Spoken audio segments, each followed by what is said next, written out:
aislar al microorganismo o a la sustancia que no podemos eliminar. ¿Cómo puedo? Y dentro de las enfermedades granulomatosas tenemos el mejor ejemplo, el más característico, que es el de, que dieron ustedes el viernes, tuberculosis. ¿Sí?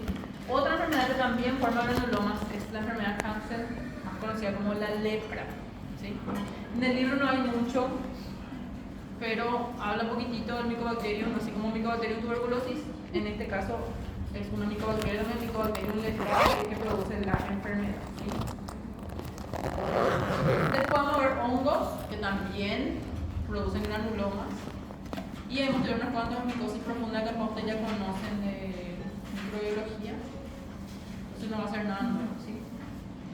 Una enfermedad Hansen entonces está producida por esta micobacteria, que es Mycobacterium leprae, ¿sí? Que es el responsable de que tengamos lo que conocemos como la lepra. Se llama también bacilo de Hansen porque en 1870 más o menos el doctor Hansen logró aislar el agente causal de las lesiones, de las úlceras que tenían los leprosos en Inglaterra en 1800. ¿Sí? Y se caracteriza porque, a diferencia de Mycobacterium tuberculosis que se inhala, ustedes vieron, un tuberculoso le tose a una persona sana, eso es inhalado, va a los macrófagos alveolares y el macrófago alveolar no le puede destruir. ¿Sí? Y tenemos la lesión, los granulomas a nivel del pulmón. En este caso, Mycobacterium leprae no le gusta la temperatura del cuerpo, ¿sí? 37 grados no le gusta. Entonces, él directamente, o sea, es inhalado, pero va a las partes frías del cuerpo. Entonces, por eso afecta la cola, la ceja, lóbulo, la oreja, la nariz, partes frías, ¿sí? Piel, puede ser también que afecte la laringe en algunos casos, ¿sí? Tracto respiratorio alto, los nervios periféricos, por eso vamos a ver que pierde la sensibilidad de los pacientes. Y podemos ver también a veces a nivel del escroto y testículo, que es más frío. Como si ustedes se acuerdan, histología. ¿Cuál es histología? Sí, 1 grado menos. En la bolsita escrotal los testículos tienen menos grados que en la cavidad abdominal para poder realizar la espermatogénesis, ¿sí? Porque la oogonia, espermatocito primario y secundario necesita una menor temperatura para la gametogénesis. Entonces ellos están en una bolsita especial que tiene una menor temperatura que la cavidad abdominal. Entonces por eso el bacilo también puede ir ahí, ¿sí? Bueno, tiene una distribución mundial, es más en África, algunos países de Asia y América, ¿sí? Paraguay está por ahí nomás también. Y ya es más raro en Estados Unidos y otros países. En Estados Unidos hay casos pero de inmigrantes de los países de Asia y África que tienen una alta incidencia. ¿Cómo se contagia de persona a persona? Pero, a diferencia de tuberculosis, que la tuberculosis te tose, te puede contagiar, vos tenés que vivir años con la persona que tiene las lesiones, que te tose, o que tiene las heridas, las úlceras, y vos tenés otra herida, pero tienes un contacto de años. No es que hoy nos vamos todos al leprocomio acá en kilómetro 85, nos saludamos los leprosos, por la merda la lesión del leproso, no me va a pasar nada. Yo tengo que tener un contacto íntimo de años para contagiar. Esa es la diferencia con tuberculosis, que si no vamos a visitar los tuberculosis nos tose, puede ser que tengamos alguna neumonía. En cambio, con los leprosos no es así, tienes un contacto prolongado, ¿sí? Entonces es un contacto prolongado, el leproso tose, nosotros nos damos cuenta porque si habla con nosotros, entonces la vamos inhalando, ¿sí? También puede ser por vía materna, por la mamá, cuando le da de mamar al bebé le puede contagiar. Pero no pasa la placenta, o sea, en la panza no se va a contagiar, recién cuando nace y yo le doy de mamar, ahí le puedo contagiar a mi bebé, ¿está bien? Como lo mismo que la tuberculosis, es captado por el alveolo, por los macrófagos alveolares, pero no, como dijimos, no le gusta la temperatura y rápidamente migra. Y migra por vía sanguínea a los tejidos fríos como la piel. Y se cree que le gusta estar, no sabemos cómo, esos macrófagos hasta la célula de Schwann, del nervio periférico, y ahí empieza lentamente a multiplicarse, así como en el macrófago alveolar, pero ahora en la célula de Schwann. Entonces por eso va destruyendo primero la vaina de mielina que le rodea el nervio y después recién destruye el tejido nervioso. ¿Sí? Bueno, este vasito entonces tiene un crecimiento súper lento, ¿sí? No se puede cultivar, no, yo no puedo agarrar en microbiología, vamos a cultivar, no sé cómo cultivamos los honguitos, tiene gran positivo, yo no puedo hacer en microbiología eso, no se cultiva.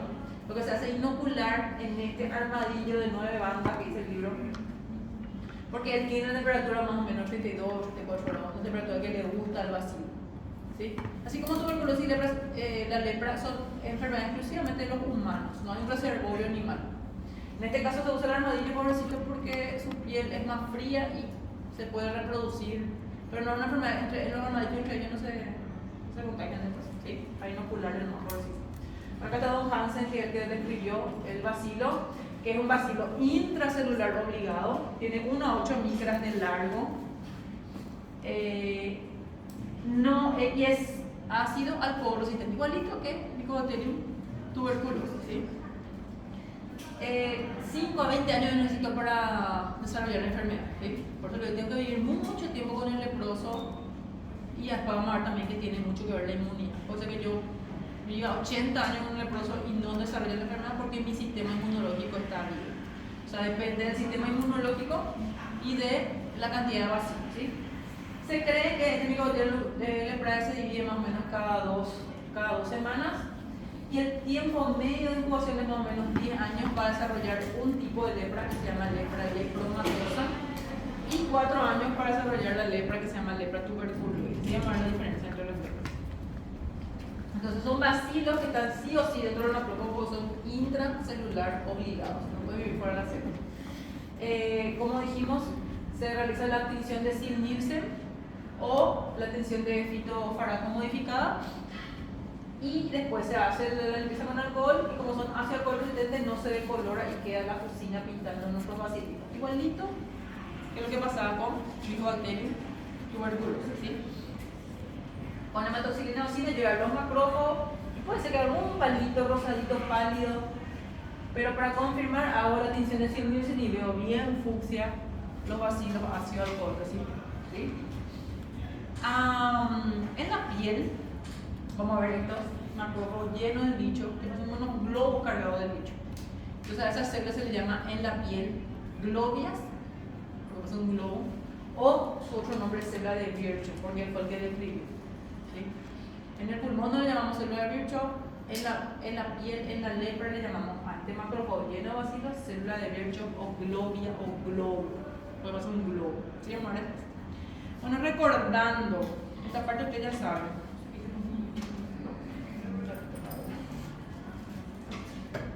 Bueno, recordando, el macrófago, que es el representado antígeno, en este caso le comió al Mycobacterium leprae. Se va y le muestra a el linfocito T, CD4. Él se da cuenta que comió algo que no podemos eliminar, que no tenemos la capacidad de destruir, entonces dice, bueno, vamos a formar un granuloma y vamos a tratar de destruirlo, y si no podemos destruir por un granuloma aislar, ¿sí? Y empieza la activación de los macrófagos. Se libera el factor tumoral que recluta monocitos de la sangre para convertirlo en macrófago, y se libera el interferón gamma, que es clave, que activa al macrófago para convertirlo en las células epiteliales. Algunas se fusionan, forman células gigantes multinucleadas y queda alrededor la corona de linfocitos, ¿sí?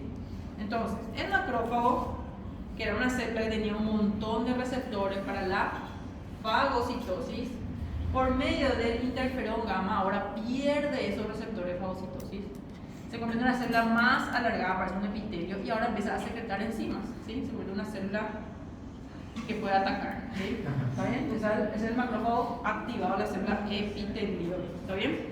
Entonces lo que vamos a ver nosotros en la dermis, por eso no tuberculosis, porque parece una granuloma de tuberculosis. En la dermis, alrededor del nervio periférico, vamos a ver cómo se forma un granulo, ¿sí?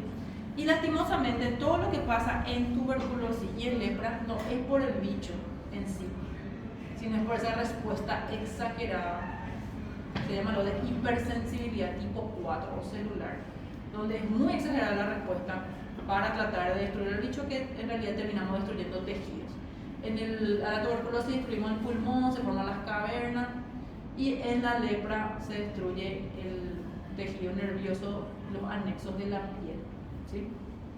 Bueno, entonces, primero aparecen los pequeños filetes nerviosos. ¿Por qué? Porque le atacamos al nervio, porque todo el sistema inmunológico le ataca al acá en la célula de Schwann estaba nuestro bichito.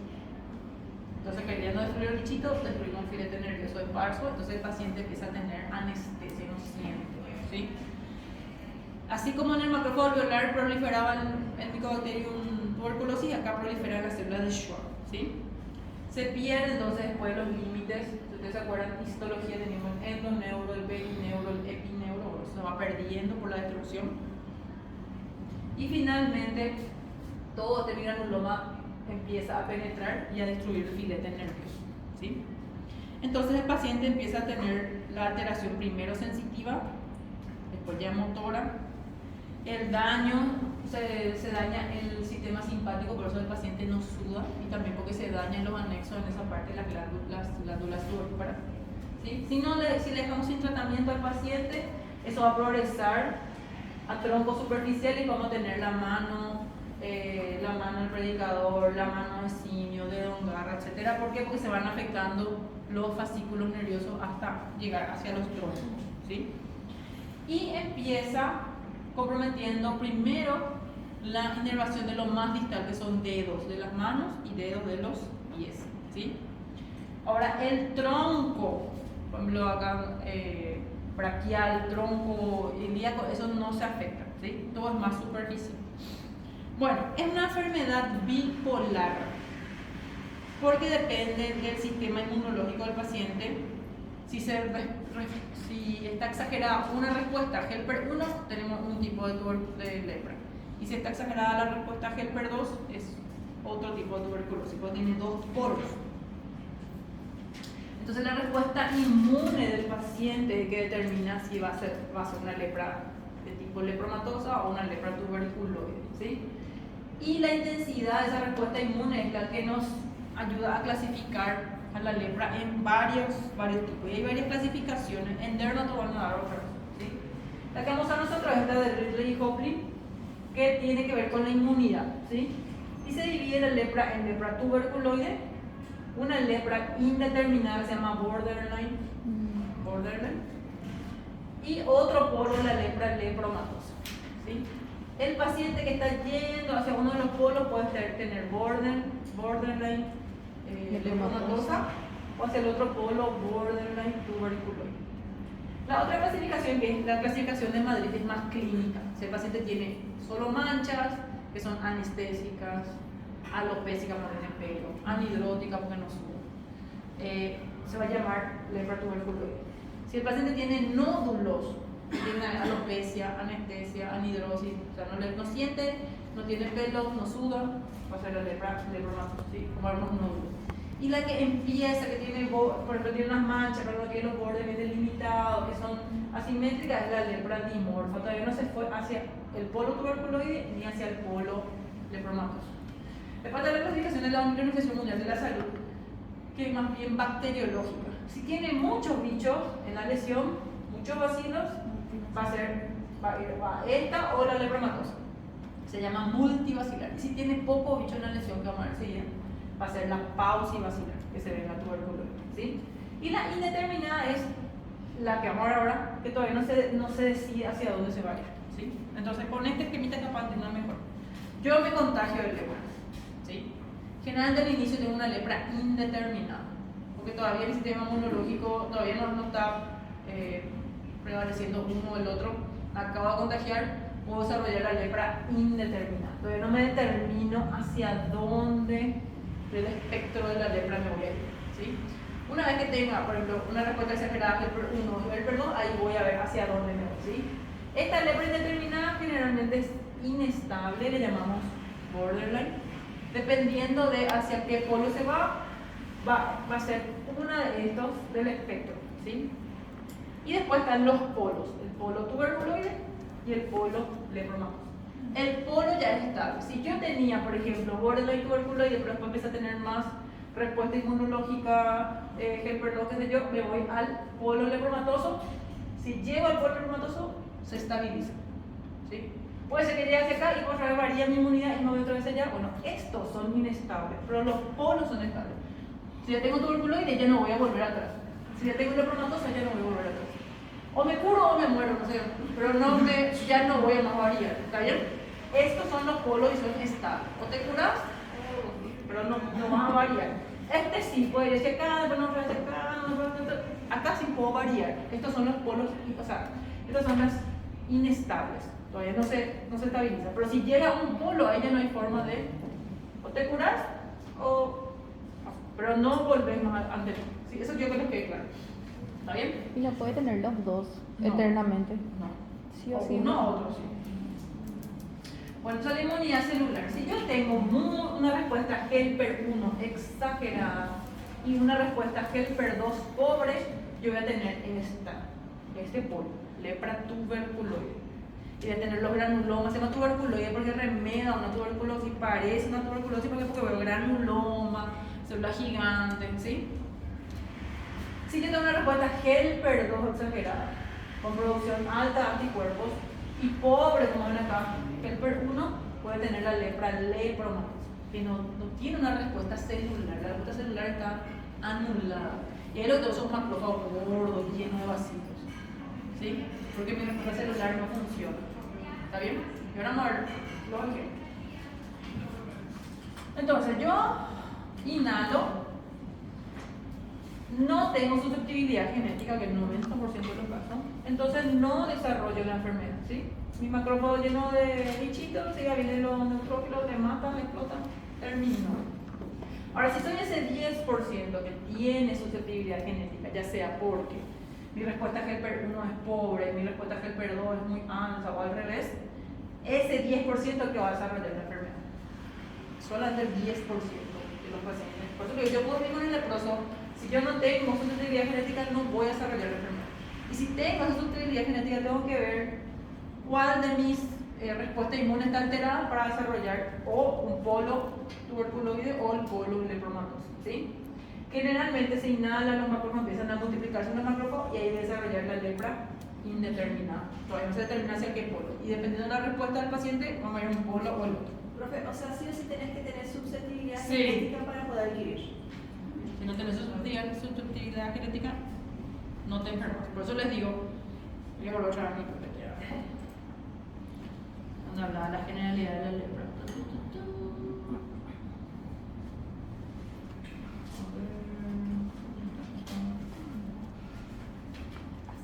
Acá. Sí o sí depende de la respuesta inmune del paciente. Es bajísimo el porcentaje de personas que se contagian. Por eso en los países desarrollados de Estados Unidos no hay lepra. Tienen, no sé, 6.000 casos al año, 600, pero son de gente que viene de India, de África, de Asia, de Sudamérica, ¿sí? Los inmigrantes. Entonces, las condiciones socioeconómicas, etcétera, también determinan el hacinamiento. ¿Quién puede tener lepra? Y no sé, yo estoy con un representante con hace 20 años y ahí me voy a contagiar. O sea, si tenemos, tiene que tener hacinamiento, tiene que tener susceptibilidad genética y tiene que vivir mucho tiempo con el paciente bacilífero, ¿sí? Entonces depende muchísimo del estado inmunológico del paciente. Y el que no es susceptible genéticamente no va a desarrollar la enfermedad. Por eso el 90% de las personas no desarrollan, el 10% no desarrollan la enfermedad, porque tiene alguna alteración a nivel inmunológico, alguna predisposición genética, ¿sí? Vamos al primer polo, que es el polo donde el paciente tiene buena respuesta celular, ¿sí? Funciona, bueno, en realidad es exagerada la respuesta. Usted ya tiene reacciones de hipersensibilidad en la materia. No se acuerdan la alérgica, acá vamos a ver otra vez, pero para recordar. Bueno, y la 4 la celular, una respuesta exagerada, ¿sí? O se llama hipersensibilidad. Entonces, este paciente tiene una respuesta celular buena, pero el paciente es exagerada, una hipersensibilidad tipo 4. Entonces, para matarle a una cucaracha no se explota una bomba más o menos. O sea, es muy exagerada la respuesta. Entonces, lo que vemos en la enfermedad no es por culpa del bacilo, sino por esa respuesta exagerada al organismo, ¿sí? Todo lo que vemos, la destrucción del nervio, de la piel, etcétera, es por esa respuesta exagerada. El granuloma que queriendo aislarle al bacilo destruye todo alrededor, ¿sí? Entonces, en la tuberculoide, la respuesta celular es buena, exagerada pero buena, y se forman los granulomas, ¿sí? Los granulomas que vimos en la tuberculosis, se llama tuberculoide porque parece una tuberculosis en la piel, ¿sí? Vemos granulomas, células gigantes multinucleares, parece una tuberculosis, se llama tuberculoide, ¿sí? Y acá el interferón más crítico porque es el que tiene que activar el macrófago y convertirle en la célula epitelioide y que se forme el granulo, ¿sí? Entonces acá la respuesta es Helper 1. La lepromatosa no tiene respuesta Helper 1, entonces no puede formar granuloma, ¿sí? La respuesta Helper 1 es defectuosa y la Helper 2 es dominante. Se forman anticuerpos principalmente y se libera mucha interleucina 4 y eso suprime la activación del macrófago. Entonces el macrófago le come y como no hay activación del macrófago, él sirve como una incubadora para los bacilos. Los bacilos se reproducen dentro del macrófago. Y es lo que tenemos que hacer, lo que vimos hacer el globo o célula de Virchow, ¿sí? Llena el vacío. Entonces, ¿qué hacen esas citocinas, interleucina 4, 5, etcétera? Le estimulan el linfocito B para que se convierta en plasmocitos y empiecen a secretar anticuerpos, ¿sí? Entonces vamos a ver que las lesiones están llenas de macrófago espumoso en HE, pero después le hacemos la coloración y vemos que no es colesterol, sino que son bacilos lo que tienen en su panza, esos macrófagos, ¿sí? Y acá lo que predomina entonces la respuesta Helper 2, ¿sí? ¿Cómo voy a ver esto en la macro y en la micro? En la macro, la tuberculoide que dijimos tiene una buena respuesta celular, va a tener manchas, ¿sí? Manchas. En la micro tenemos la epidermis y la dermis, ¿sí? La epidermis de cuando tenía las crestas y la dermis tenía las papilas, ¿se acuerdan? Papilas. Sí. ¿Por qué es importante eso? Para acá se borra. Entonces, ¿qué tenemos? La corona de linfocitos, la epitelioide, célula gigante multinuclear. Esta activación celular hace que se destruya al microorganismo, pero también destruye al filete nervioso, a la glándula sudorípara, al folículo piloso, todo lo que hay por ahí destruye, ¿sí? Entonces el paciente en esa parte no tiene pelos, no suda, porque también la parte simpática se anuló y también se destruyeron las glándulas sudoríparas, y no siente, esta parte de anestesia. Anestésica, anhidrótica, o sea, que no suda, alopésica, no tiene pelos, ¿sí? Porque los anexos de la piel desaparecieron aquí. Bueno. Pero cuando vemos la piel, tiene todavía sus capas epidermis y dermis conservadas. Solo que tenemos en la dermis la formación de los gránulos, ¿sí? Bueno, entonces vamos al otro polo. Lepra, lepromatófagos. ¿Dónde están? Los macrófagos están llenos de bichos, son incubadoras. ¿Por qué? Porque la respuesta celular no funcionó. ¿Está bien? Entonces acá está lleno de bichos, que son como, dijimos, una incubadora. Los plasmocitos pueden estar por ahí que producen los anticuerpos. Mis papilas de la dermis y mi cresta desaparecieron, ¿sí? Desaparece eso. Se afina mi epidermis y queda un área clara entre mi epidermis y la dermis que está llena de macrófagos que se llama zona clara o banda de Huma o zona de Gren, son otros nombres que tienen, que es característico cuando yo miro al microscopio, ¿sí? Ese espacio entre las papilas que desaparecieron, las crestas y mis macrófagos llenos de vacío, ¿sí? Eso hace que estos macrófagos en realidad lo que están haciendo es crecer y empujan, ¿sí? Empujan a mi piel, a mi epidermis, entonces el paciente tiene nódulos. Acá dijimos que era mancha, algo plano, acá son nódulos. Y fíjense que no tiene el paciente, no tiene cejas, ¿sí? Deforma la oreja, deforma la ceja, los nódulos, ¿sí? También le gustan los bordes, ala la nariz, pómulos, labios. Y se va formando una fascia, se llama fascia leonina, fascia de león, que vamos a mirar enseguida porque vamos a mirar bien cada una de estas letras, ¿sí? Entonces acá lo que tenemos son nódulos, esos nódulos están, por culpa de los macrófagos, están empujando la piel. Entonces si yo a esta lesión le raspo y explotan estos macrófagos, ¿qué voy a tener en mi lámina? Los vacíos. Por eso esta lepra, según la OMS, se llama multivacilar. Y acá ya no hay vacilos. Acá toda la lesión es por culpa de la destrucción que hizo el granuloma, ¿sí? Entonces acá yo raspo esto, no voy a obtener ningún vacilo. Entonces acá pausivacilar, tiene vacilo, ¿sí? Eso es importante porque vamos a hacer los test, las pruebas. Entonces para ese derecho tengo que tener sí o sí una buena historia clínica, una anamnesis, autocorrector, anamnesis, ¿sí? Una buena historia clínica. El examen físico, ¿es mancha? No, es nódulo. Bueno. La vaciloscopía, que es ver vacilos en microscopio. La reacción de la promina, que es inocular, le vamos a mostrar ahora. un bacilo atenuado y ver si hace una papulita, una roncha y la serología en sangre. Bueno, la prueba de la lepromina. Yo inoculo en la piel del paciente bacilos atenuados, ¿sí? Se espera un tiempo y se tiene que formar una roncha, una pápula, ¿sí? Una lesión sobrelevada. Si se forma y tiene más de 6 milímetros, tiene más de 6 milímetros la roncha esa, positivo. Si no se forma o es chiquitita, tiene menos de 6 milímetros, negativo, ¿sí? ¿En quién es positivo? La prueba de la lepromina en aquellos pacientes que tienen una respuesta celular exagerada. ¿Quién tiene una respuesta celular exagerada? Lepra tuberculosis, ¿sí? Seguía yo reaccioné y se forma ya la concha. Los que no tienen respuesta celular o tienen muy atenuada o defectuosa eran los de la lepra lepromatosa. Entonces en ellos la prueba de la lepromina es negativa. Igual hay que hacer otras pruebas, que la lesión que te llevará, pero eso nos orienta ya a que este tiene una respuesta celular y este no, ¿sí? Esa es la prueba de la lepromina. Sí. ¿Te escucho? En el negativo no significa que no tiene, ¿verdad? ¿Qué cosa? La lepra. No, ¿Tiene sí, la- tiene la lepra, pero es la tipo lepromatosa. Y para saber, o sea, vos dijiste que de 5 a 20 años puedes vivir así No, y tranquilamente. también están otras pruebas, hacer serología. Para saber si Sí, también otras pruebas. Sí. Pero esto usamos en los enfermos que ya tienen alguna lesión sospechosa. ¿Sí? No hay que demostrar, hola, ¿me puedo hacer la lepromina? No. Tiene que ser alguien, mira, tiene una mancha sospechosa, la dermatóloga, una mancha. Mira, tiene un nodulito acá en la oreja, en el dedo, la cola, la ceja. Vamos a hacerle las pruebas. ¿Sí? Y se raspa la lesión, que es la mancha también, se le hace la prueba de lepromina, serología. ¿Sí? No que sea cualquier más, no te vas a hacer la prueba, no voy a hacer. Tiene que ser un paciente que tenga la clínica y nosotros queremos certificar que sea lepra o no sé, otra cosa, no sé, vitiligo, yo qué sé. Pero, bueno. La vaciloscopía también se hace en pacientes que sospechamos lepra y queremos clasificar.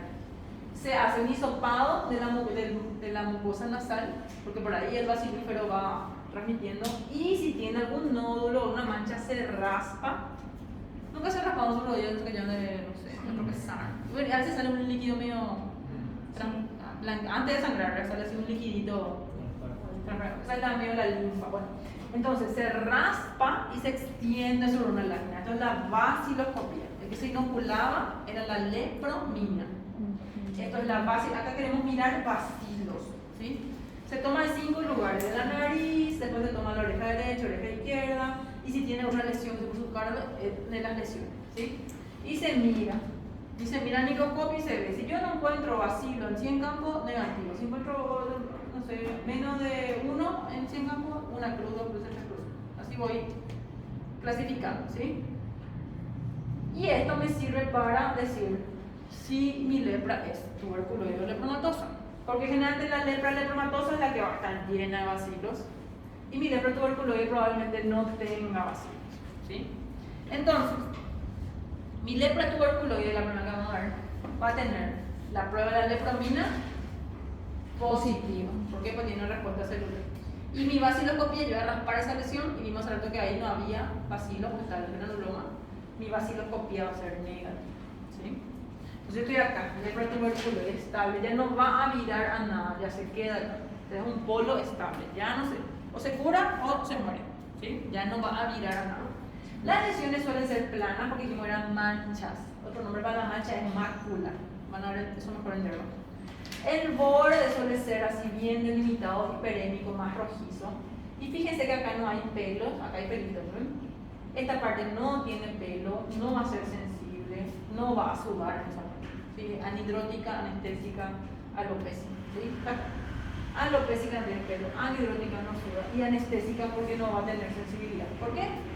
No es por el bacilo, por la respuesta exagerada. Tratando de destruir el bacilo, destruimos el filete nervioso, etc. Sí. Bueno, si es que afecta el área, los troncos, los filetes nerviosos del brazo, como tener neuritis, puede tener parálisis, puede tener, a veces afecta, por ejemplo, el popliteo, el tibial, etc. ¿Sí? Estas son las lesiones que vamos a ver. Tienen tendencia a la curación espontánea. Fíjense, siempre tiene el borde bien eritematoso, ¿sí?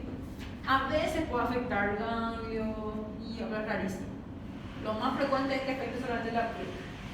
Si yo raspo la lesión y miro al microscopio, mi vaciloscopía va a ser negativa. ¿Por qué? Porque allá no hay vacilo, acá están los granulomas, ¿sí? Pero si yo le inoculo en su brazo, la lepromina va a ser, no sé si se va a formar la fábula, va a ser positiva.